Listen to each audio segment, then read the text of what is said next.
Eu quero que você abra a Bíblia Sagrada no livro de Lucas, capítulo de número 22. Lucas, capítulo 22.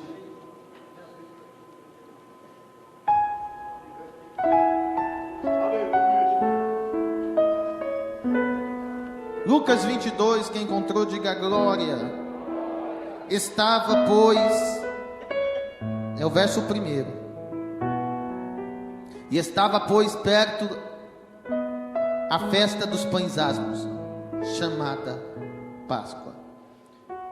E os principais dos sacerdotes e os escribas andavam procurando como matariam, porque temiam o povo. Entrou, porém, Satanás em Judas, que tinha por sobrenome Iscariotes, o qual era do número dos 12.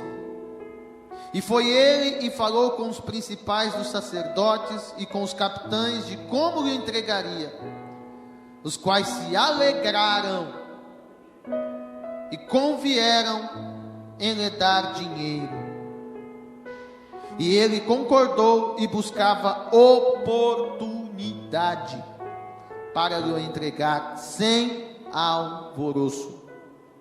Chegou, porém, o dia da festa dos pães asmos, em que importava sacrificar a Páscoa. E mandou a Pedro e a João, dizendo: Ide, preparai-nos a Páscoa para que comamos.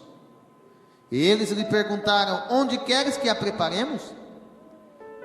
E ele lhes disse: Eis que quando entrardes na cidade, encontrareis um homem levando um cântaro de água. Segue-o até a casa em que ele entrar. E direi ao pai de família da casa: O mestre te diz: Onde está o aposento em que hei de comer a Páscoa com os meus discípulos? Então eles vos mostrará um grande cenáculo mobiliado. Aí fazei os preparativos. E indo eles, acharam-lhe como havia sido dito, e prepararam a Páscoa. E, chegada a hora, pôs-se à mesa com eles os 12 apóstolos. E disse-lhe: Desejei muito comer convosco esta Páscoa, antes que padeça, porque eu vos digo que não a comerei mais, até que ela se cumpra no reino de Deus. Quantos dizem amém? Você pode dar um glória a Deus, se assentar? Glória a Deus. Aleluia. Louvado seja o nome do Senhor. Queridos, esse texto que nós estamos lendo está falando da última ceia, em que o Senhor Jesus participa com os 12.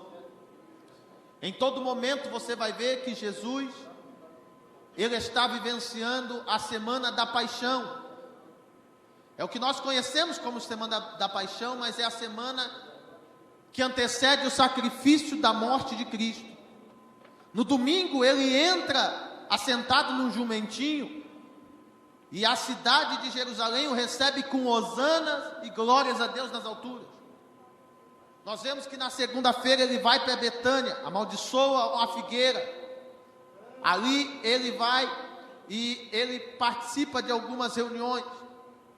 No caminho de volta, os discípulos contemplam na terça-feira que a figueira secou. Isso já é na terça-feira. Na quarta-feira, Judas, à noite, sai para trair e entregar Jesus aos que conspiram contra ele. E o interessante é que o pacto da traição, Judas ele é enganado. Perceba que o texto vai dizer que Judas sai de perto dos 12 e vai até os fariseus. Ele sai de perto, diz 12, de quem ele esteve aconchegado. Ele saiu de perto. Diga para alguém: não saia de perto de quem te aconchega. Sabe por quê? Porque quando você sai de perto da comunhão, você está fadado a ser enganado pelo Satanás. Veja que ele vira presa fácil. Por que Judas virou presa fácil? Porque no coração dele já estava cheio de tudo aquilo que o inimigo semeou. Veja que a ovelha, ela não consegue viver sem um rebanho. A ovelha, ela precisa de calor. A ovelha, ela não consegue viver sozinha. Uma ovelha, ela precisa estar com o rebanho. Ela precisa de um pastor. Ovelha sozinha não sobrevive. Quem sobrevive sozinho e não consegue viver em koinonia, em comunhão, é o bode. Você nunca vai ver um bode com outro bode. Ele sempre vai estar sozinho. E se chegar um outro bode para somar, ele não vai entender que está somando, ele vai querer bater de frente. Mas ovelha não. Ovelha precisa de rebanho. E rebanho precisa de pastor. Quando Judas sai do rebanho, de perto das ovelhas, ele está uma presa fácil para Satanás. Ele vira uma presa fácil. Mas eu não vim falar de Judas. Isso nem é o contraponto dessa mensagem. Se você analisar, o foco dessa minha mensagem é exatamente a quinta-feira. A quinta-feira amanhece, depois de Judas em seu coração entregar o mestre aos fariseus, aqueles que conspiraram contra ele. Ele volta agora para de perto do seu rebanho, de perto dos seus irmãos, os discípulos, debaixo do cajado do seu pastor, que é Jesus. E começa então a preparação da última ceia. É bonito, porque Deus prepara um ambiente, um cenáculo, que era um lugar alto das casas, espaço aberto, aconchegante, e o texto diz que era um lugar mobiliado. Ou seja, Jesus já preparou um ambiente para que aquela ceia fosse aconchegante, para que aquele ambiente trouxesse uma comunhão. Agora, o que me chama a atenção nesse texto é que a casa em que Jesus prepara a ceia eram servos de Deus. Era a casa de Maria. Maria, mãe de um dos evangelistas primário, João Marcos. O mestre aqui é o pai de João. Você vai ver isso no evangelho de Marcos, que quando eles saem da ceia do cenáculo, João persegue até o jardim seminu. E quando percebem a presença de João Marcos, ele corre. Ele relata isso. Você vai ver em Atos capítulo 12, a igreja orando exatamente no cenáculo. Atos capítulo 1 vai dizer que depois da morte do mestre, eles começam a habitar no cenáculo. Porque era um lugar de comunhão. Era um lugar em que Deus mandou a promessa. Era um lugar em que a oração era feita e a resposta batia na porta. Eu vim aqui dizer para você que esse ambiente era um ambiente preferido, porque era um ambiente preparado pelo Senhor Jesus, um ambiente que tinha comunhão, um ambiente que era manifesto o poder de Deus, um ambiente em que a oração era respondida. Quem não queria habitar no cenáculo? Quem não queria habitar em um lugar como esse? Quem queria habitar num lugar como esse? Hoje esse lugar é esse aqui. É um lugar de comunhão. É um lugar em que o poder de Deus se manifesta. É um lugar em que nós oramos e as respostas chegam para a nossa vida. É um lugar que Jesus preparou para nós. Hoje esse lugar está com esse ambiente de comunhão, está com esse ambiente de poder. É lugar onde você vai orar e Pedro vai bater na porta do lado de fora, dizendo: eu sou resposta das suas orações.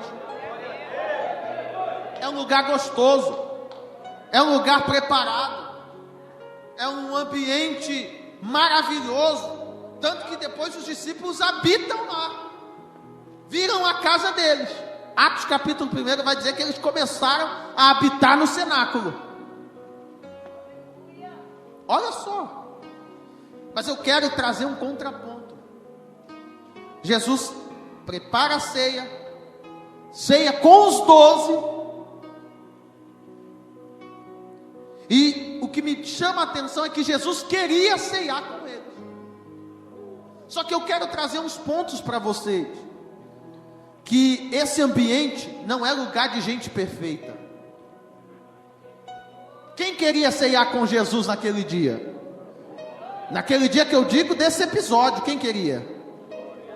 Eu queria. Você queria.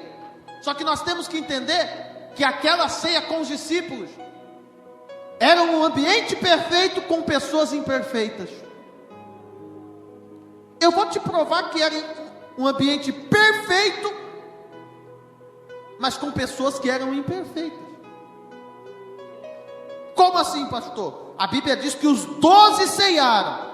Quantos ceiaram? Os 12 discípulos. Quem mais? Ceiaram com quem? Com Jesus. E Jesus ansiava ceiar com eles. Só que depois da ceia, nessa ceia, olha quem ceiou. Na ceia, tinha um Judas que na noite anterior foi entregar o seu mestre. E que depois da ceia, ia sair para encontrar com os conspiradores, para entregar Jesus no lugar da oração, depois de ceiar. Olha quem tinha nessa ceia. Tinha um Pedro que reconheceu o senhorio de Cristo, mas que ainda não era convertido. Jesus diz isso. Olha o verso, capítulo 22, e o verso de número, olha só, de número 31. Simão, Simão, eis que Satanás vos pediu para se andar como trigo, mas eu roguei por ti para que a tua fé não desfaleça, e tu, quando te converteres, confirma a teus irmãos. Ou seja, quer dizer que Pedro ceiou no ambiente perfeito, mas ele nem era convertido. Depois da ceia, em que Jesus ceiou e serviu, nós vemos no verso 24, que havia um debate. Depois da ceia, houve um debate entre todos os 12. Sabe qual que era o tema do debate? Está no verso 24. Quem era o maior?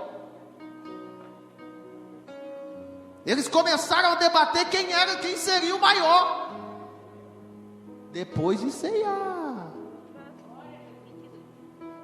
A pergunta que eu quero fazer, eu não sou o pastor desta igreja, tem pastor para pregar e doutrinar, mas eu quero fazer a nível de reflexão introspectiva. Quem é você depois da ceia? Quem somos nós depois da ceia?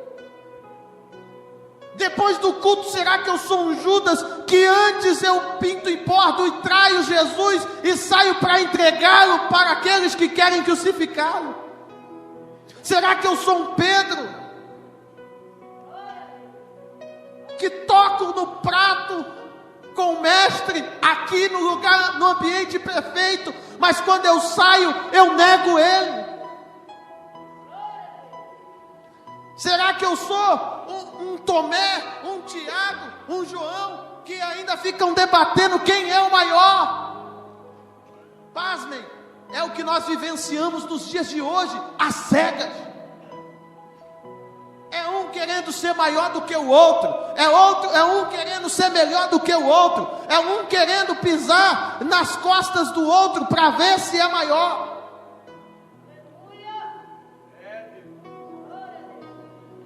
Precisamos entender, meus irmãos. Eu não vim apontar, entenda isso, eu não vim apontar. Isso é uma reflexão introspectiva que você vai fazer, cada um vai fazer de você. Quem é você depois da ceia? Só que o que eu quero dizer para você é que esse ambiente é perfeito, mas não espere pessoas perfeitas. Por que eu estou dizendo isso? Porque tem gente que está esperando ficar perfeito para participar. Para entregar a vida para Jesus, eu preciso ser perfeito. Calma, meu filho. Venha imperfeito. A perfeição vai vir no dia do arrebatamento, quando o corpo que é corruptível se transformar num corpo incorruptível de glória.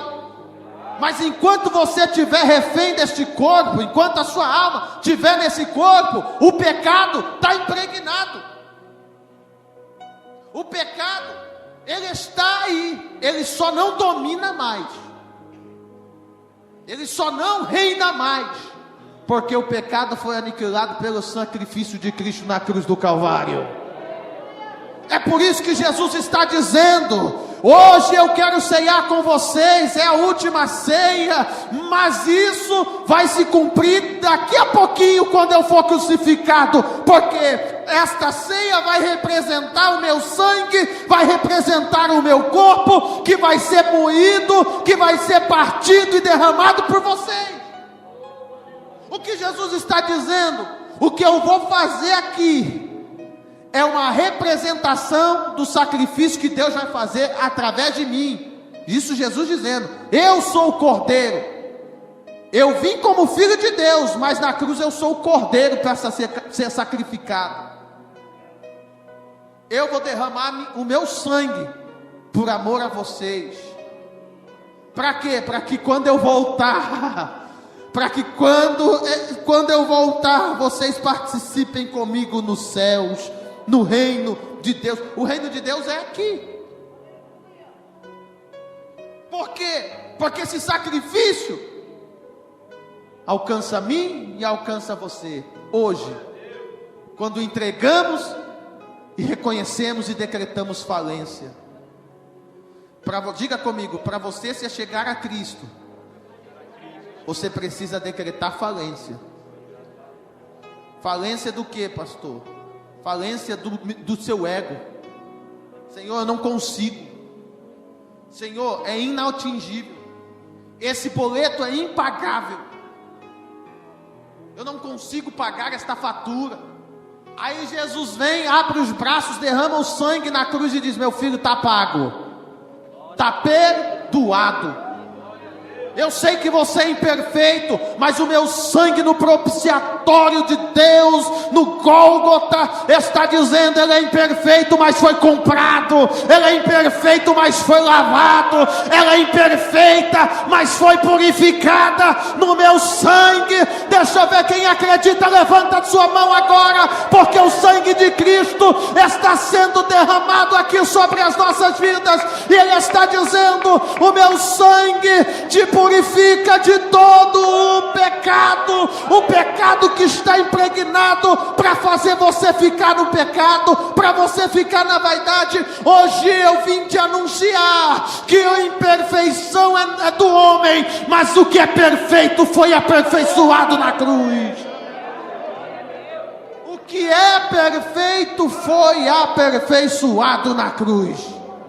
O que é perfeito? O sacrifício de Cristo. É Ele que nos dá a redenção. Sabe o que é redenção? Sabe o que é perdão? A palavra no original, perdão, está atrelada à dívida. Escute isso. A palavra perdão, no teor bíblico, está atrelado à dívida. Ou seja, perdão de uma dívida que você não conseguiu pagar. Esse, etimologicamente, é o sentido de perdão. Você já parou para perceber que Jesus, quando ensina os discípulos a orar, ele fala: perdoe as nossas dívidas. Porque perdão está atrelado à dívida. Uma dívida que você não conseguiu pagar. Diga, o boleto era impagável. Que ninguém conseguiria pagar, a não ser o Filho de Deus. Teria que ser um sacrifício perfeito. Então, quando Jesus dá o brado na cruz, meu irmão, na verdade, o que ele está fazendo é perdoando uma dívida que você não conseguiria pagar. Aí ele diz: tetelestai. Deus, ele não vai conseguir pagar, mas o sacrifício na cruz paga. O sacrifício na cruz paga. Está perdoado. Porque ele não consegue pagar. Está perdoado. Agora, eu quero que você entenda. Jesus passa tudo o que ele passou. Mas vamos focar em Pedro. Por um minuto, foque em Pedro. Você não vê Pedro convertido na ceia. Você não vê um esboço de arrependimento em Pedro, em todo o ministério de Jesus. Você não vê Pedro chorando na pesca maravilhosa. Quando Jesus, em capítulo 1 do Evangelho de João, no verso 48 a seguir, você vai ver que Jesus chama ele de Cefas. Simão, tu és Cefas a partir de agora, que é Pedro. Jesus está falando da personalidade dele. Ele era um homem duro, casca grossa, no que tange a aceitar o senhorio de Cristo. Você vê que ele é uma pedra. E você sabe como que você vence uma pedra? Como você desgasta e quebra uma pedra? Você quebra e vence a pedra pela persistência, pela insistência. Tem um ditado muito popular que diz, e você vai entender: água mole, tanto bate até que fure. Ou seja, Pedro era um homem duro de aceitar. Você não vê Pedro chorando. Você não vê Pedro chorando na pesca maravilhosa. Você não vê Pedro chorando nas missões em que Cristo operou. Você não vê Pedro chorando na multiplicação do pão. Você vai ver Pedro chorando quando ele foi quebrado, quando ele nega Jesus. Eu vim aqui te dizer que tem processos que Deus permite, mas é Jesus falando: eu insisto em você. Por mais que você resista, eu insisto em você. E eu uso as situações para te quebrar, para te amolecer, para te mostrar que eu sou rocha edificante, que eu sou aquele que invisto e insisto em você, por mais que você resista. Você já parou para pensar que na pesca maravilhosa, só o barco de Pedro não pegou? Porque tinha outros barcos. Só o barco de Pedro que não pega. Processo. A noite toda, ninguém viu. A noite toda alguém falou: pegou Pedro? Peguei não. Ninguém viu o processo que ele passou. Aí chega Jesus em Lucas capítulo 5, e o texto diz: e subindo em um dos barcos, subiu no que era de Pedro. Porque Pedro ainda não havia aceitado o senhorio de Cristo. Mas quando Jesus fala e usa a situação do processo para quebrar Pedro, ele reconhece o senhorio. Então eu estou dizendo para você que tem processos que Deus permite para quebrar e amolecer o teu coração, para mostrar que Ele é o Senhor da sua vida. Pedro, no processo, ele necessitava de peixe, mas no propósito, ele necessitava de almas. O que Jesus está dizendo? Pedro, a sua necessidade no processo é miséria perto daquilo que eu vou preparar no propósito. o que eu vi no processo, eu vou te honrar no propósito. Pedro foi transformado depois do processo de ele negar. Então há momentos que Cristo vai quebrar, para mostrar que é Ele quem veio salvar. Você vê Jesus julgando Pedro, por ele não ser convertido? Ele intercede. Sabe por quê? Porque tem uma promessa que foi feita. A Bíblia diz, e eu já caminho para encerrar, a promessa feita está em Lucas capítulo 24, Lucas capítulo 24, verso 49, Jesus diz assim: eis que sobre vós envio a promessa do meu Pai, ficai porém na cidade de Jerusalém, até que do alto sejais revestido de... Essa é a promessa. Mas a promessa é de Jesus? A promessa não é de Jesus. A promessa é de quem? Do Pai. Jesus quem diz: eis que sobre vós vos envio a promessa do meu Pai. Então a promessa é de quem? É do Pai. Mas ela vai se cumprir em Jesus. Eu vos envio, é Jesus falando, eu vos envio a promessa que foi feita pelo meu Pai. Então, a promessa de Deus vai se cumprir através de Cristo na minha e na sua vida. Existe uma promessa. Só que quem tem promessa não recebe promessa sem direção. Então, se você tem uma promessa, Deus vai te direcionar para você receber a promessa. E toda direção tem um destino. Qual é o destino? Jerusalém. Tem uma promessa que Jesus vai enviar, que vai se cumprir em Cristo, e Jesus dá a direção: fica em Jerusalém, que é o destino, porque a promessa vai se cumprir, até que, diga comigo, até que é questão de tempo, está falando de tempo, até, é temporal. Então o que Jesus está dizendo é que o tempo do cumprimento da promessa já foi determinado. Até que é uma questão de tempo.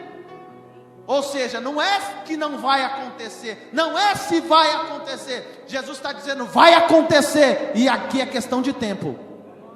Até que. Então o que Jesus está dizendo, que nós sabemos, é o que aconteceu 10 dias depois, sim ou não? Sim. Ele ficou 40 dias depois da sua morte, 40 dias passando por parede, comendo pão e peixe na praia. Ele aparecia e sumia. 40 dias, a Bíblia diz que ele apareceu aos discípulos de Emaús, a Pedro e João, apareceu a Maria Madalena no túmulo, no jardim, apareceu a mais de 500 testemunhas nos dias de Atos, por 40 dias. Aí no 40º dia ele aparece e faz essa promessa. 10 dias depois, 40 mais 50, mais 10, dá quanto?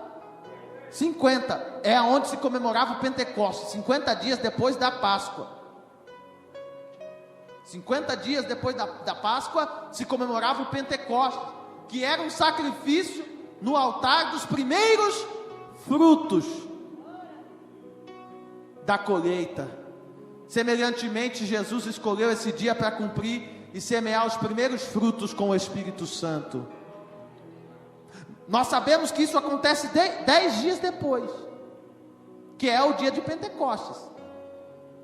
O que me chama a atenção é que Jesus está dizendo, em outras palavras, meus filhos, o culto do recebimento da promessa já foi marcado, mas só vai receber a promessa quem perseverar. Entendeu? O que Jesus quer de mim e de você é que perseveremos, por mais imperfeito que somos. Perseveremos, por mais imperfeito que somos. Você é perfeito? Nenhum de nós é perfeito, senão o Filho de Deus, que em tudo foi perfeito. Então quero que você não desista. Essa palavra é para você, porque o tempo da promessa está chegando. O tempo e o culto da vitória, de você receber a vitória, já foi marcado, mas só recebeu quem perseverou. Eu vim aqui profetizar para quem acredita: a promessa está de pé, o tempo está determinado, você só precisa perseverar.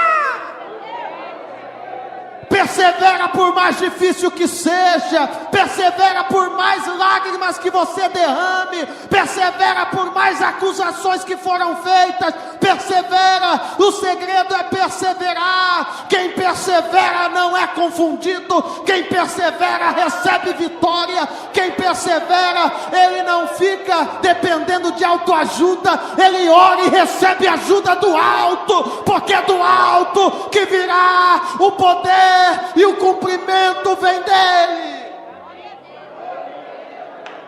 Oh meu Deus, se põe de pé nessa noite. Se coloque de pé nessa noite. Você é imperfeito? Está tudo certo.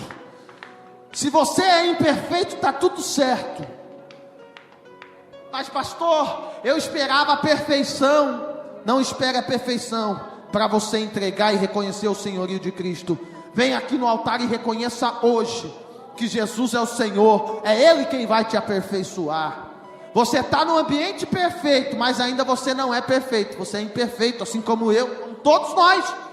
Então convido você a entregar a sua vida para Jesus hoje, porque o sacrifício dele é quem vai te aperfeiçoar. É Cristo, o Salvador, que vai te aperfeiçoar. Corre aqui para o altar. Você que quer uma vida nova, você que até hoje não entendeu, você que até hoje resistiu, sabendo que tem uma promessa na sua vida, sabendo que Deus tem algo forte e poderoso contigo, sabendo que a tua vida na mão de Deus, você vai virar um míssil na mão do Senhor, porque Ele vai te usar para alcançar vidas, assim como alcançou Pedro. Ele diz: Pedro, a sua necessidade era peixe no processo, mas agora eu vou fazer você pescador de homens. O Deus que viu no processo é o Deus que te honrará no propósito. É Ele quem vai te honrar, mas você precisa se decidir. Você que ainda não entregou a sua vida, corre aqui para o altar. Eu quero orar por você. Essa igreja vai orar por você. Não pense que você está no ambiente de pessoas perfeitas. Estamos no ambiente perfeito, mas de pessoas imperfeitas. Isso, já está vindo uma pessoa. Cadê a segunda pessoa? Você pode dar um glória a Deus por isso? Os céus estão te aguardando. Os céus não é de perfeitos.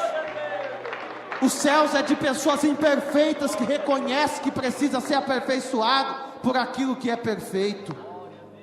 Os céus está te chamando. Se até hoje você não entendeu o rumo da sua vida, se até hoje você não entendeu o que Cristo tem contigo, hoje Jesus mostrou para você que Ele te quer imperfeito como você é. Isso, filha, venha. Isso, venha. Ele não está procurando homens perfeitos, irmã Lucinalva.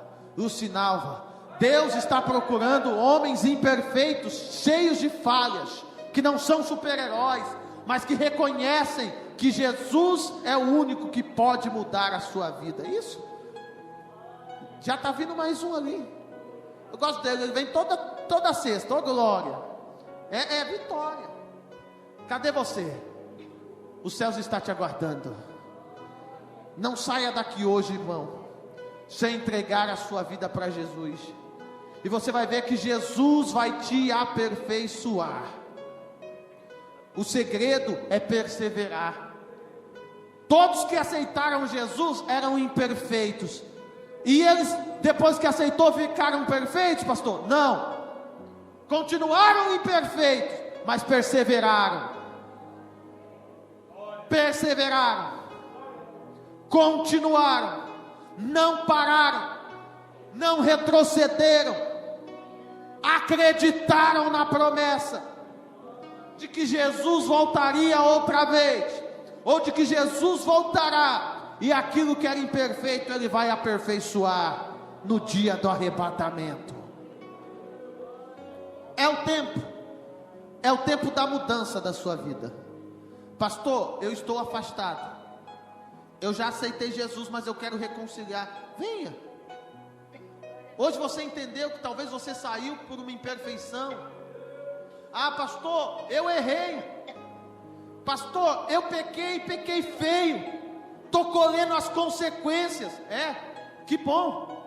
Mas não é, entenda isso, não é porque você caiu uma vez que você vai ficar caído para sempre. Jesus, Ele é fiel e justo para te resgatar. Ele é resgatador.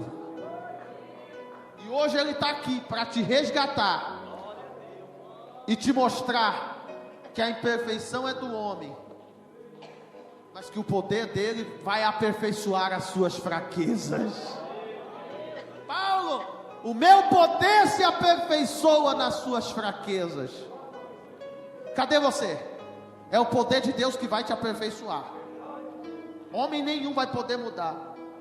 Nós pregamos tanto que Davi derrotou o gigante, mas nos esquecemos que Davi não era super-herói, ele era imperfeito e caiu num adultério e cometeu um homicídio por causa disso. Pouco se lembra dessa parte de Davi. Eita glória. Moisés, o libertador, se esquece que ele foi deserdado do trono a fugitivo, quando matou o egípcio. Lembra? Deserdado para filho, para herdeiro. Porque não é porque você caiu uma vez, duas vezes, que você vai permanecer caído para sempre. Jesus quer te resgatar hoje. Tem mais alguém? Eu vou orar pela vida dessas pessoas. Está reconciliando, filho? Amém. Quanto tempo?